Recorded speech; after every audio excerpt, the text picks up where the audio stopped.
Tarantula. The tarantula is an insect.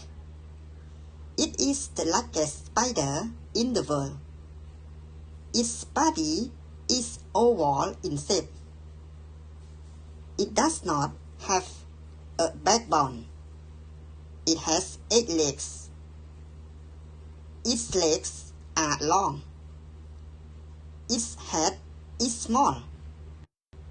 It is slow and deliberate movers. Its diet consists mostly of insects like grasshoppers and crickets.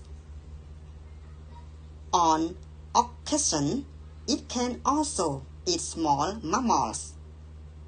It lives in burrows of land and around warm areas in the world. It can be seen almost in the jungles. It is also found in the field. The people can take the tarantula to make the food to eat. Thank you.